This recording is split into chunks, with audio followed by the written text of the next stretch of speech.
at the Marriott Renaissance in Las Vegas as often as I can. Absolutely. Am I talking about them now? Absolutely. That's the kind of kindness. That was one woman who noticed something, who said, I'm going to help you, and made a decision because that was the kind and right thing to do. That's good business. And of course, there's a couple of things that come up for me when you talked about this, Jill. Number one, why didn't the other hotel make those phone calls for you? Because I have had that happen, exactly what happened to you. And even then, even when I've been guaranteed that I'm arriving, that night, but for some reason or another, they gave my room away, but they have called other hotels for me. The other thing is, I'm surprised that you didn't get an extra charge from the other hotel for canceling them for the other 2 nights. I mean, those things have happened to me, so I'm just amazed. So, Yes, and can I tell you, I actually did. I did get charged from the other oh, you hotel. did? And absolutely, and I had to call the general manager and I had to tell them what happened. I had to go through the whole story.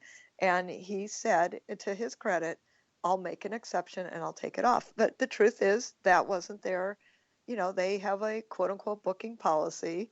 And you're right, I was outside of the limit of that, but considering the circumstance, he made an exception. So that was great. Oh. Now, the other thing I want to ask you is because I'm sure there are people who are listening to this show. It's living regret free. So, how do you live a happy, happy life? And some people think, well, if I'm kind to people all the time, I'll be considered weak. So, where do you stand on that? Yeah, and it's so interesting about how kindness is perceived as weakness. Because again, and remembering in the first part of the interview, I'm not saying to be weak.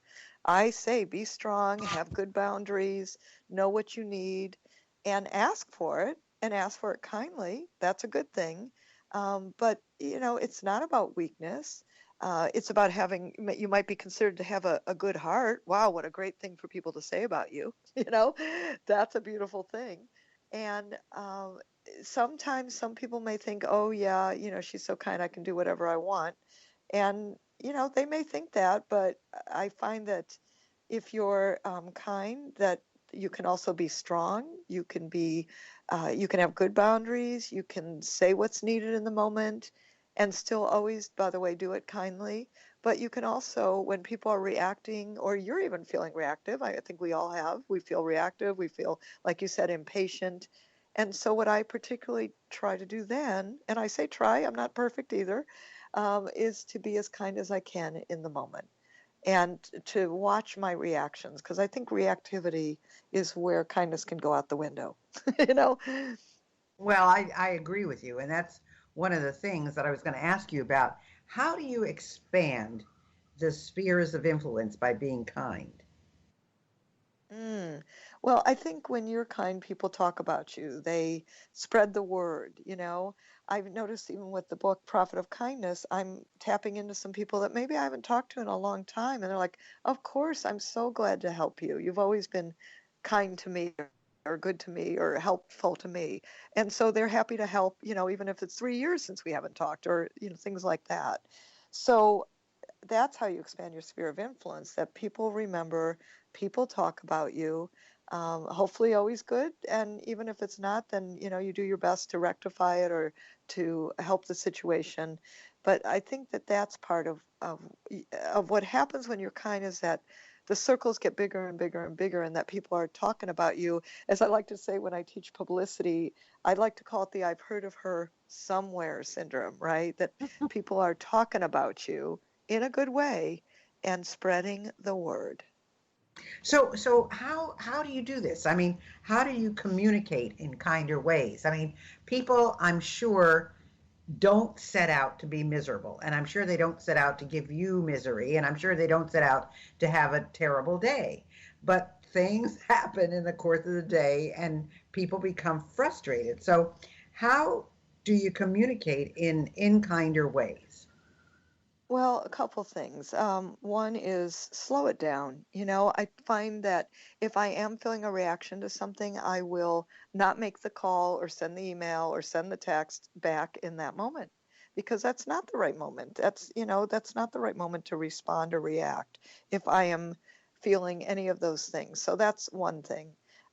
Two is, like I said earlier, I want you to practice conscious acts of kindness. So if a day has passed and I'm like, whoops, I wasn't kind today, or I didn't extend myself in some way, I will do something. I'll send an email, I'll write a quick, how about handwritten notes? Remember, those are fun.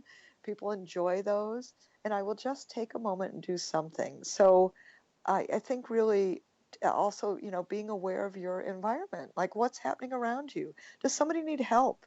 That's getting on a bus, or that has a baby stroller, and loaded down. Particularly those women, I love to help because they got four arms going on. They should be an octopus, and It's then true. there's the door to open, right? So, I or think the someone. biggest hint that you've given, Jill, is to just almost count to 10. I mean, cool down before you say anything or you send back a return email and I think that's what I'm talking about when I mentioned patience before too, because when somebody sends you something in the email, or if you have somebody say something to you, there is that ability wanting to react. So that's where I think patience really comes into play. But I want to have everybody know how to get in touch with you and the best way to reach you and find the book and so forth. So give us all the parameters around that. Parameters around which How part? to Ask me reach that. you and how to find the Oh, thank book you. and Yes, thank you. So, what you do is go to profitofkindness.com, and that'll lead you right into the book. Also, of course, all at your local bookstores is great. Please go ask for it, Profit of Kindness. And also, if you'd like to reach me, go to support at jilllublin.com. Lots of L's in there. Support at jilllublin.com, and we'll help you any way we can with whatever you need for getting yourself out in the world. so that's Jill, Jill, Lublin, Lublin.com. And that's support at jilllublin.com. Now we have a couple of minutes left, just about two. What else would you like our audience to know, Jill? Well, thank you.